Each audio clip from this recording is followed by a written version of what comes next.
นานอยู่แล้วนอนหลายคนอ้ายพ่อแม่แล้วก็เฮาแม่ก็มานอนน้ำคืนนี้กันโดยครบหน้าครบตาโดยแม่ก็ไปการเขียดกับพ่ออ้ายก็ไปการจักรจันทร์เฮาก็ไปการจักรจันทร์เมื่อคืนแม่ให้ไปการคิดกับพ่อเลยเจ้ากับอ้ายไปกันจักรจันทร์เลยไปคนละทางเมื่อคืนจะได้บ่เขียด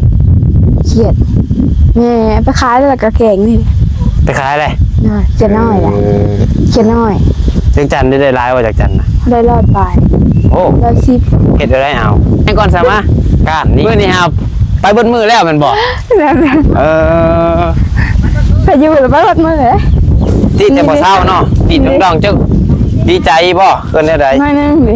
ว่ากับบ่กินอยู่ดอกนี่ก็ตื่นหักกะลีเนาะเด้อตื่นหักกะลีนี่ใครนี่โอ้เป็นจำปูมืออันนี้ก็ข้าวแต่พอดีน้ำมันเบิดเลยน้ำมันรถเบิดถั่วได้3-4รถเมื่อวานน้ำมันรถ8 รถ8 รถรถขายยังไงเต็มห้องหนึ่งแล้วบ่บ่ง่ายเด้เบิดไผซื้อน้ำมันเจ๊บ่อันนั้นพอเฮ็ดได้บ่ได้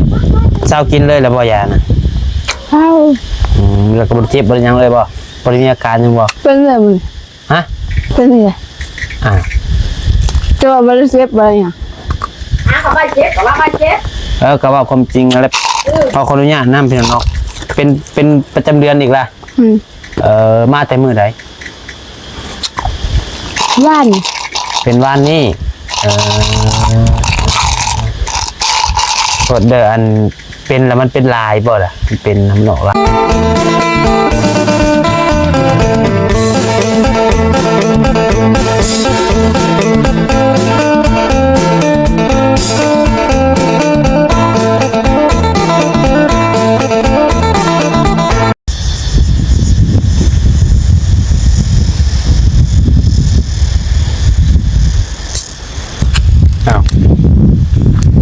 มาพี่น้องมา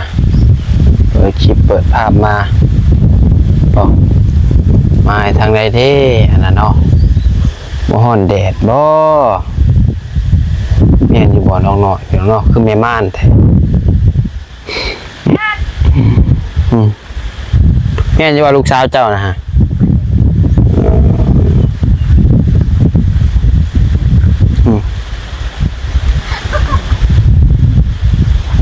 ผัวไปสังบัน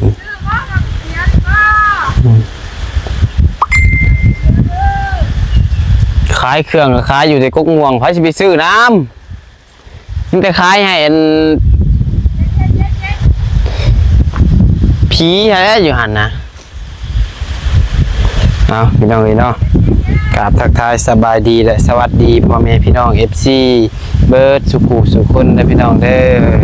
ว่าสิอยู่ภายในและอยู่ทางต่างประเทศกับผมพ่อกันกับทรายกกกับน้องพัดใจอีกแล้วน้องแพงเนาะเอาพี่น้องเลยไปใส่มาดินะเนาะดี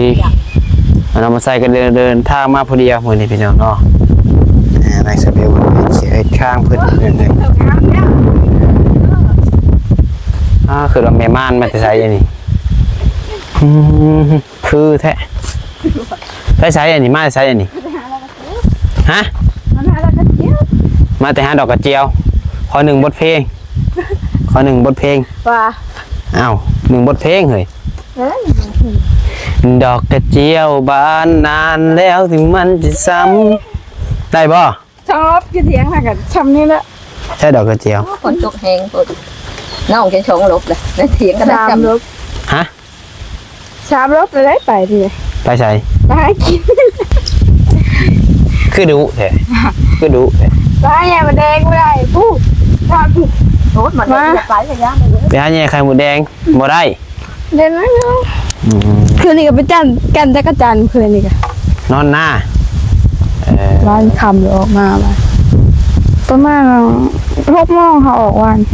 ออกมาหน้าฮะโดยมือเธอเบิ่ง5 วันพี่มั้ยวันใดยามันน่ามืดจ้ะฮะยามันแล้วมืด มือกยามันยากระยะ ฮ้อนดิ โอ้ปอยบ่ฮ้อน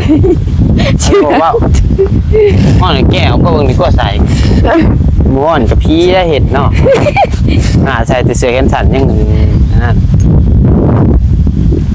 ไปดีเด้อ เลย ไปเบ้ไปมาบ่ บ่ได้มา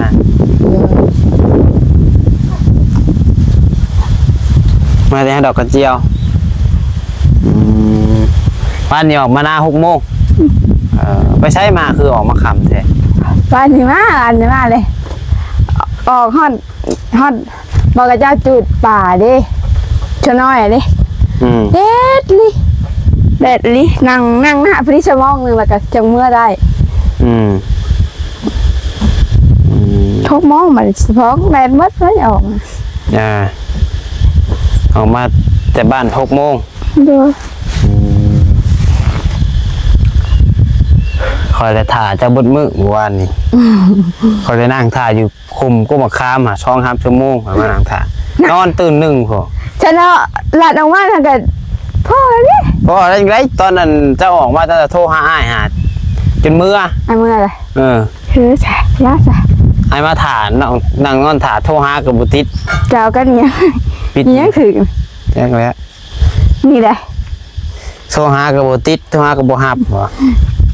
แล้วเมื่อที่แรกไอ้อยู่กันสภาพอะไรโทรหาเจ้าแต่ปันนี้เกิดว่าเจ้าเชื่อว่าพี่เลยไปหลัดถ่ายอยู่ก้มค้ามวะเลยยันเป็นเจ้าให้เพลย์แล้วว่ะไปหลัดถ่ายยันพ่อช่อนรถมือนะรีไปหุ่นนั่งถ่านอนถ่าโทรหากับบุติดโย่ว่ะอยู่ไว้เลยสิตัวยังแม่อยู่ว่าแล้วเนาะออกมาเขาออกมาว่าแม่นแล้วอ่ะบ่แล้วออกเมือกจนชอบเดือนบ่สร้างเลยโทรมาฮัลโหลเอาอยู่นี่เด้อว่ะเฮาฮักกันย่างออกมาโอ้ยอย่าเลยว่ะโอ้เปียกอย่ามันบ่เป็นหยังดอกกะยันว่าอันเป็นหยังอันน่ะเป็นวิชังบ่เพราะว่าที่แรกก็แซ่ถามเพิ่นเนาะตอนเช้าหาว่าจักเครื่องจะว่าบ่จักเครื่องชั่วโมงจักเครื่องนะก็หลายเติบอยู่ได้สักแล้วก็นั่งสักแล้วก็นั่งสักแล้วก็นั่งสักแล้วก็นั่งย่าได้สักขนาดนั้นน่ะยังพอแล้วมันจังบ่ได้จักเทื่อเนาะมันเป็นขั้นตอนนั่นเด้ขั้นตอนนึงก็นั่งตักน้ำแล้วก็เต็มแล้วก็นั่งสักประมาณได้ครึ่งนึงก็นั่งอีกสักอยู่บ้านสักอะไรอยู่บ้านหาน้ำเอามาใช้น้ำนะน้ำเพื่อนมิสางนี่คือเพื่อนมิสางสักน้ำสร้างโดยน้ำสร้างเขาก็แก่ครับตักเอาแล้วไอ้บอกกับสบิลอยู่บ้านนี่เหมือนยังรอกยันว่าสักเครื่องยันว่าหัวจุ่มลงน้ำสางเขาไปแห้งแล้วไม่ได้ยินว่าสักเครื่องแค่เครื่องหัวสักเครื่องอยู่บ้านเพราะว่าอยู่บ้านได้ยินเจ้าว่าตอนนั้นเราบ่ได้มีน้ำกอกน้ำอันนี้ยันว่าหัวซักลงน้ำสางไปแห้งอีกอ่ะแต่ว่าก็บ่ได้บ่เป็นห่วงยิงดอก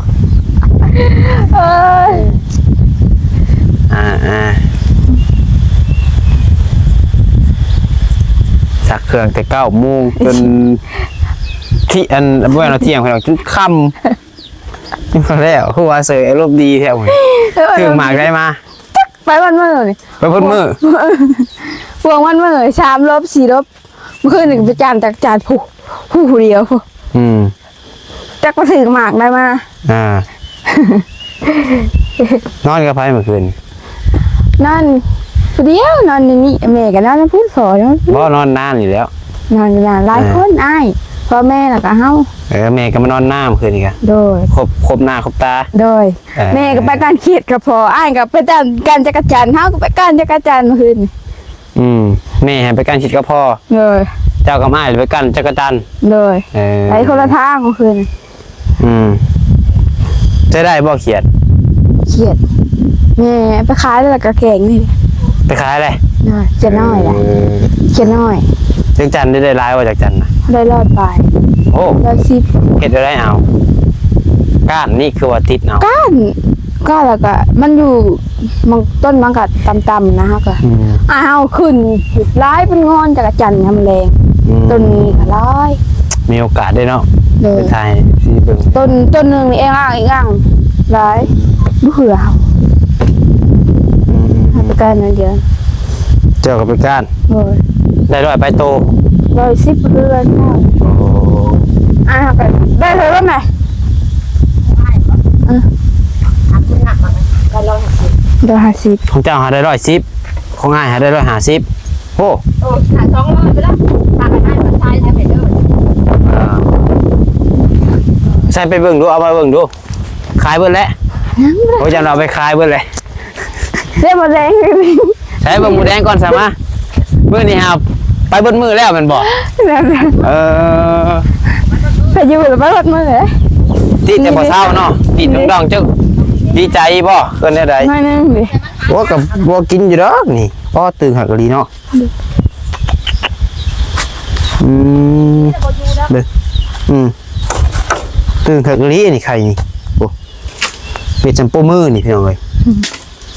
โอ้คือแบบนี้น้องน้อยคลายเครียดกับคืนสู่ธรรมชาติแล้วพี่น้องเนาะ เดี๋ยว แม่จะ ตะกี้ได้โศกเศร้านั่งเงาหงอยอยู่ ไป วันนี้ได้ดีดดอง เดี๋ยวก็เศร้าเลยก็ดีแล้วผ่าน ถ้าจิกจันนะ แล้วคือไหนจักรจันทร์ล่ะ ไปนะกับบอกอามันเนี่ยใส่หักมันตายเด้อเจ๊ มันแดดกับสิตายบ่ ตายเด้อลูก ก็เรียกว่าจักจันอยู่แดดบ่แม่นบ่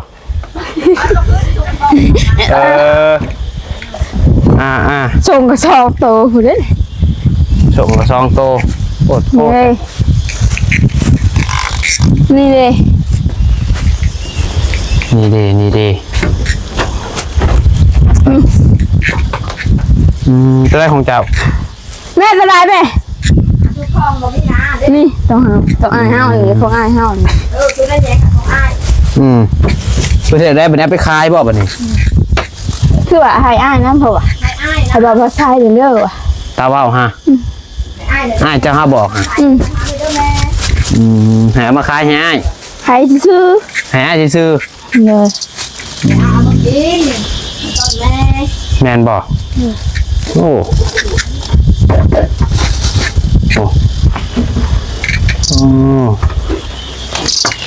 จักจันพี่น้องเนาะยามนี่ขายนี่ก็คือว่าแพงเติบได้ผลขายนี่บ่คือว่าแล้วแต่บางบ่อนต้นแม่ไอ้ซื้อหาจักโตว่าลืมนะ60โตบ่40,000บ่คือว่า80นี่ ว่างเลยนะ เอาไปอัดไว้ซะมันสิไปอัดไว้ไหมนะแม่งอีแม่งอาน้องเนาะโอ้ล่ะ เนาะแป๊บๆเลยแล้วตัวสาวสิ วางเริ่มเป็นข้างค่ำกลางคืนว้าวรัดคุ้มใด ไปพอดีแล้วคือนาย ไปคน มา เดียวอีกไปคนละเทืออีกบ่ ไปมันเลย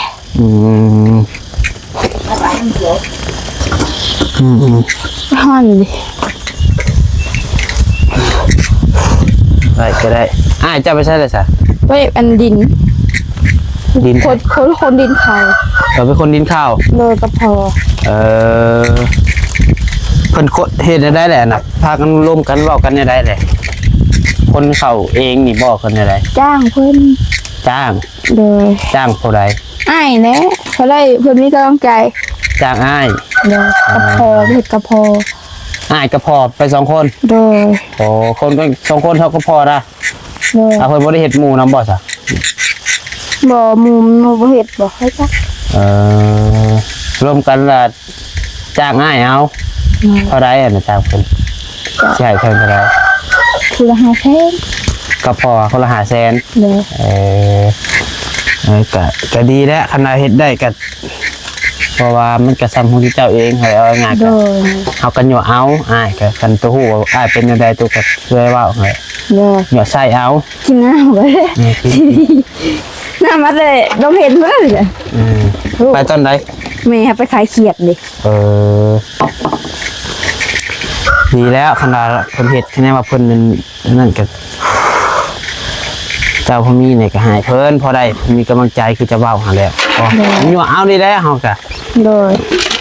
เมื่อว่าง่ายๆกับคณะนั่นกับคณะเห็ดตลาดนี่ยันเพิ่นบ่เฮ็ดบ่เฮ็ดก็ยันแบบบ่เต็มที่ติ นั่นเลย เพราะว่ามื้อนั้นหา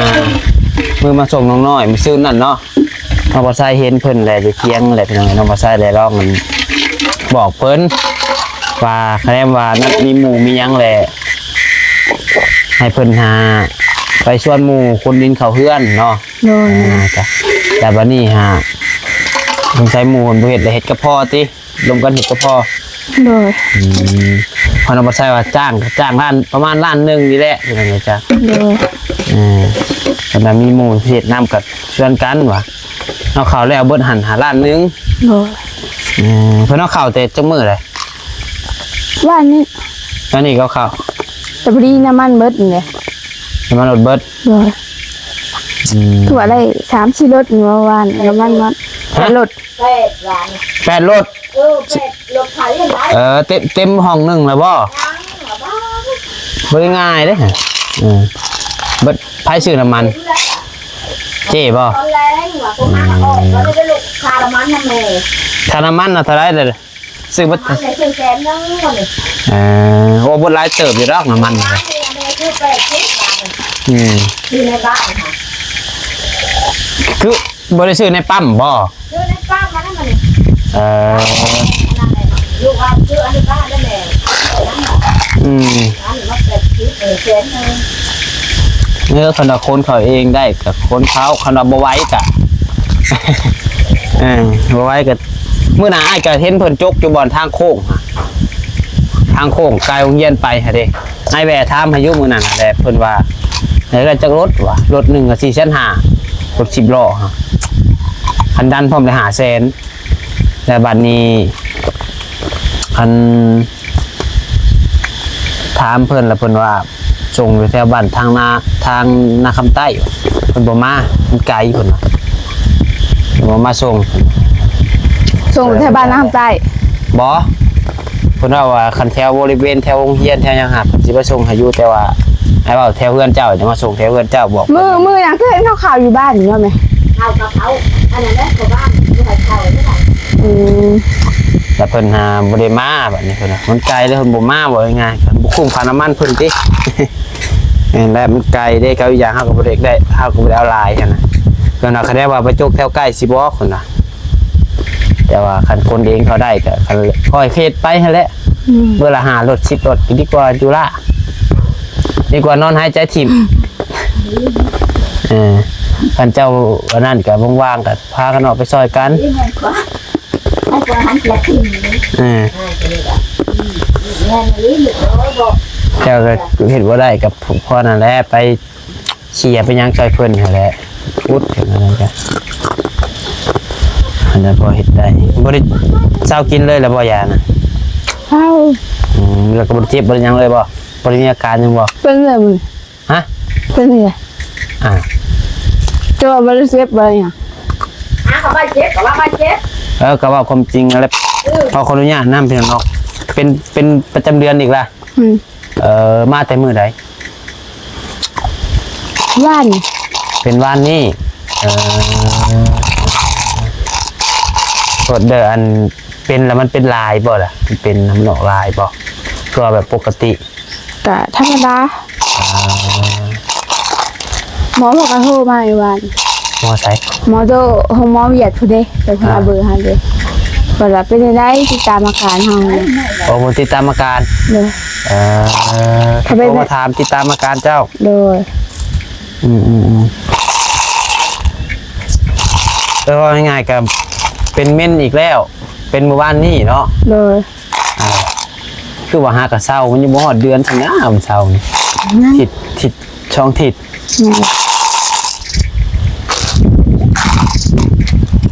จะพาเห็นเวียกนักหลายเด้อซะเด้อมันน่ะเป็นนี่ งานรถกับนอน จะย่างตากแดดหลายจังหน่อยเจ้าอันนั้นเป็นวินได้ เลือดออกร้ายอะไรเนาะ ตัวดีดหลายคือเรียกว่าตัวเศร้าบ่ได้เป็นหยังสิดอกไปหากินมื้อมื้อนี้เวลายังเป็นอยู่เพราะว่าหากระเศร้าวางวันที่ยังที่เศร้านี่บอก โดย มาหนูที่เศร้ากว่าที่18 19เลยเนาะตัวเศร้าเนาะเพราะไงก็เริ่มกินยาอะไรเริ่มจุดเจ้าว่าเศร้ากินยาอะไรมันเป็นอีกจัก ก็ขังมาหาคุณกินเลยจะบอกให้จะกินทางไม้ไปกินทางไม้ซัดก็จะหาแบบ กินเลยไปกินเอามาตัด แต่ละทางไม่ตัด เอามาตัดไปเลยแม่ถ้ากินทางไม้นี่เลยแล้วทำไปกินทางมาตัด บ่เข้าใจดอกนะแต่ว่ายังไงก็กินเช้ากินนะหากไม่แดดให้กินน้ำร้อนใส่บ่เพิ่นนี่ พอเลยตัดแล้วก็เท้าแล้วหลุดยาวเลย เช้าเลยบ่กินแต่ว่าพังเบิ่งหั่นแหละอันนั้นมันยังออกคือมื้อนี้นี่มันบางเทื่อมันเริ่มมันน่ะเด้มันปรับฮอร์โมนไปจัก เลย พังเบิ่งคันว่าจะเป็นมื้อนี้มื้อวานนี้มื้อนี้เป็นมื้อที่สองนี่เนาะ เลย มื้อที่สองก็ว่าง่ายๆกับคันเป็นยิ่งเฮาแบบเป็นปกตินี่ก็จักมื้อพูดอยู่บ่ บางคนก็3 มื้อ4 มื้อ ก็อาทิตย์นึงเนาะคันโดนสุดๆเนาะคันได้ ห้าหนึ่งพอดี1 อืม พอดี7 มื้อ8 มื้อ อืม 8 มื้อเอ้ย แต่ว่ามันบ่ได้เจ็บแล้วเนาะมีแต่พังเบิ่งอาการนั่นบ่เลือดมันยังออกลายมันเป็นแฮงเป็นหยังกะไปหาหมอเบิ่งไปตรวจเบิ่งอีกแต่บัดนี้กวาดบัดนี้ก็มีแต่กวาดภายในแล้วบัดนี้เพราะว่าเฮาเอ็กโกยังมันบ่มีเด้แค่ว่าอันนั้นก็ผู้ใดอันจะคักอีก็ไปเว้าไปไทยไปกวดจมูกผู้ใดเพราะว่าเพิ่นสิมีหยังหน้าแบบเพิ่นว่าง่ายๆก็สิมีแบบว่ามันแน่นอนนะอ้ายก็ว่าบ่เป็น เลย มีแต่ฉันว่านั้นตัวเขาไปอ่านมันคอมเมนต์ก็ได้เพิ่นส่งมาบอกไลน์อยู่ เล แต่ ย ว่ามันสิชัดเจนนะเพิ่นต้องเห็นชัดเจน เพราะว่าเพิ่นแนะนำไปห้องหมอนั่นห้องหมอนี่อยู่ในหมู่เฮานี่แหละพี่น้องเนาะแต่ว่าพังเบิ่งอีกอาการตัวกันเนาะกำลังว่าวางใจพี่น้องเนาะ ได้ก็ขายเกือบ แต่จะพาเฮ็ดเวียกหนักหลายเด้อเถอะเด้อ เลย พยายามจะตากแดดตากลมหลายแล้วเห็นว่ามันเช้ามันบ่เจ็บก็ไปโลดเห็นเนาะ ไปได้แล้วลูก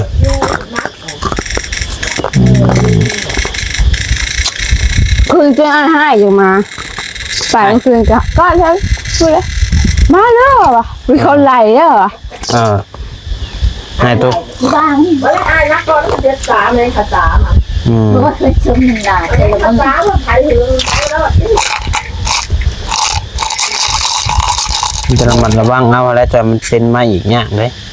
เลย เจ็บมาอีกนะมาแต่ว่าดีใจอันนั้น กินกันระมัดระวังก่อนสักกันวานยังบ่เศร้าขาดจักกันเดือนหนึ่งก่อนซะ เล แต่แบ ย บกินปกติ นั่นแหละแม่ว่า บ่มาแต่ว่าพากันกินนั่นห้ำกินหี่ไปเนาะ เป็นมาอีกนักกว่าเก่าอีกพอแห้งอย่างเงี้ย ไม่เลยเดี๋ยวมันลงไปหน่อยไปกินครบมันเนาะ อ่า เดี๋ยวมันเริ่มลงเลยมันลงเลยไปกินถ้ามันกินไปกินทำไมตัด ไปชื่ออะไรบ้างไปเองไปถามไปเอาไปถาม แบบไรว่าหางใหม่ตัดนี่ซื้อ ไม่ตัดในก็นี่ ซื้อว่าต้มกินอีกนี่ ไม่ละ คือว่าต้องคืนกินเขาดำหมอดำไหนอย่าง มีข้าวอีกลำหมอดำได้แต่ก็พอเลยน่าใช่ว่ามันยังบ่ได้เบิด ไม่คนละหางไม้ยังไม่เบิด หางใหม่ตัดน่ะซื้อมันโอ้ เขาหาเอาแต่มันชุดผลึกเลยแต่มันจังผลึกอยู่อื่นต่างหากอีกมาตัดไม่จะเลี้ยว โอ้ยันหวานเดียวกันบ่แม่นเนาะคือซื้อมันน่ะหางใหม่ตัดเนาะ ก็นี่เขาก็บอกว่ากินหมอเดียวแหละความหมอความช่วยเด้อเขาบอกความจอกเลยเด้อ โอ้ ตัดเขาก็บอกว่าดอกลูกเลย แล้วก็มาห้องไม้แต่ ค เช้า ล้ายๆแบบว่า อันสมมุติว่าเฮากินหมอชุดต้มหมอนี่หมอสุดท้ายเนาะมันสิเบิดแหละ นั่นแหละ อันคือจะปลาลงด้วยเอาจอกนี่สมมุติว่าเบิดแล้วจอกนี่เราะจอกอยู่ท้ายเลยความจอกทิ่มเลยบ่ ปวดเลือด หมอก็กวาดลงเลย เดิน ว่าง่ายๆก็แบบว่าเฮ็ดให้มันขาดเลยให้มันเศร้าเลยแบบนี้บ่ เดิน อันเพิ่นเลยเอิ้นว่า ทำไมตัด หากไม้ตัด เดิน โอ้ ไม่แก้จะอึกับเท่าก็หาให้ลูกคนมันแยกออกมา หากไม้แกะเซิร์กก็มีบ่ นี่พอเท่าเลือดพอไร กินเลยเศร้าโลดบ่ เขากันบ่มีแนวเห็นน้ำลูกให้เขา มีฮอดกินทางไม้เสือใส่อีก มี เราหาให้เธอได้คืออะไร เขาเห็น คันรับใครเลยแล้วจะเป็นรถจานนะคะเดี๋ยวเรามาหาวัน เพราะว่ามีโยมเมียนอ้ายหักเขาอยู่บ้านเพิ่นก็เป็นมักเป็นเสือแต่เพิ่นกินนั่นกล้วยยางกล้วยทานีบ่ ยัดสิ บ่คันเห็นเพิ่นกินยางกล้วยทานีลงแล้วมันเศร้ากินไข่แต่ว่าจะมีหักยาติหักไม้ติ ไม่แล้ว คันว่าเพิ่นเป็นธนาคารเพิ่นอยากได้เดี๋ยวสิวัดให้หาให้ซะ พอเช่าทำนี้ลูกเขากินดีหลายคนเขากินวางหันกระเพาะอีนี่จะดีได้หรอหาให้ ยำน้ำก้อนเดี๋ยวกินนี่ซะเอาซะคือว่าอาการน้องน้อยนี่ก็จักสิว่าจังใดอ่ะพี่น้องเนาะคือน้องเพิ่นกลับมาเป็นประจำเดือนนี่นะเพราะว่ามันยังบ่ครบกำหนดฉันได้เช้านี่เนาะขณะมันเป็นวันที่10ปลายขึ้นไปผู้ยังว่าแต่ก็จังว่าเนาะพังเบิ่งคะแนนว่ามันบ่เจ็บมันเป็นมื้อนี้ประมาณอาทิตย์หน้าผู้บ่ได้บ่ประมาณวันมื้อนี้วันหยังคานทางเบิ่งประมาณวันศุกร์วันเสาร์ขณะมันยังบ่เช้าก็แต่ว่ามันเป็นติดๆต่อๆกันเลยเฮาก็ว่ามันก็สิบ่แม่นแล้วเอามีแต่ว่าถ้าฟังเบิ่งตัวจริงซะพี่น้องเนาะโอเคซะพี่น้องเอ้ยมีแต่ว่าน้องมาใช้ก็สิได้ขอจบคลิปไปเพียงเท่านี้ก่อนมื้อนี้เนาะคือว่าเจอตัวน้องน้อยแล้วพี่น้องเนาะวันนี้หายไปทั้งวันเนี่ยยังดอกกลับมาครบ32ก็ดีใจแล้วซี่เพิ่นก็เป็นห่วงแม่นยังดอกได้ยินเพิ่นก็โทรมาอยู่วันโทรมาถามอยู่น้องน้อยก็ใช่บ่เห็นมันอ้ายเพิ่นมาหาบ่อ้ายเพิ่นมาหาคือบ่เห็นล่ะมีแต่ว่าคะแนนว่าคาเวียกคายังก็ใช้มาใช้ก็ให้บอกกันแบบนี้เด้อคือชุบไม้กับสิบ่มันจังบ่ใช้เวลาชุบไม้โดยนั่นแหละสมมุติว่าเจ้ามื้อนี้คือมื้ออื่นเช้าเนาะจะสิไปงานดองซะได้ตัดเสร็จได้เนาะเจ้าก็ต้องเสร็จบอกชุบไม้ว่ามื้ออื่นเฮาบ่ว่างเด้ออ้ายเด้อเจ้าสิไปนั่นไปนี่ก็บอกชุบไม้ก็สิบ่ใช้เวลาแล้วก็บ่ท้าอันนี้บ่เฮาซักเครื่องบ่แล้วเฮาสิโทรหาอยู่อันนี้ก็คล้องอยู่แล้วเนาะมาถ่ายแล้วเอาเป็นยังดอกไม่แต่ว่ายามันนั่นกันสู้ๆฟังเบิ่งอาการแกพี่น้องเนาะไปแล้วก็มากันใหม่สำหรับจิมมี่ลำลาเดี๋ยวเพียงเด้อผิดพลาดประการใดก็ขอโทษขออภัยนะไม่ลายสบายดี